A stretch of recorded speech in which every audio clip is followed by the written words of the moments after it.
ndashimira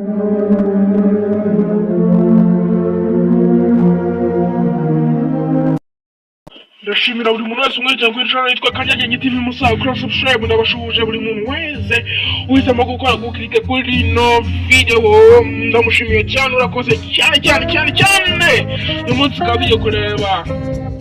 amafoto ya Stade Amahoro na stade nziza cyane iri hano Remera stade nziza cyane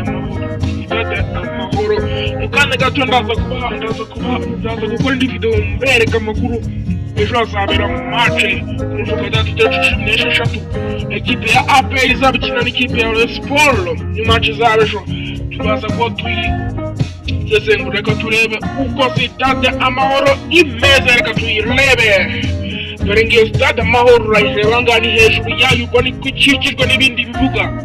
Stade Amahoro urayiraba neza cyane ni Stade Amahoro nziza cyane bayita Stade Amahoro urayireba neza cyane basaba kuri subscribe basimurwa na kwarakantu kabasa kuri subscribe inzogira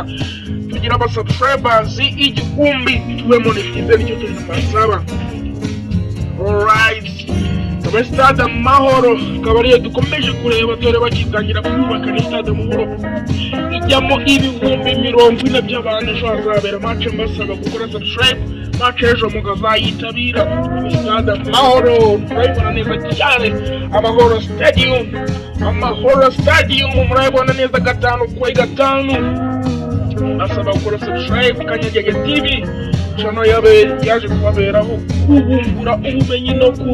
wagezaho ibiri kubera mu gihugu bayita Stade Amahoro bakabazabira match Stade Amahoro ubona ko stade y'ikinyejana ni stade irenze urabona Stade Amahoro stade irenze urakoze kuri ino video basaba gukora subscribe like comment share urakoze cyane ndabasaba gukora subscribe thank you murakoze cyane thank you guys basaba gukora subscribe. Bye! Ciao!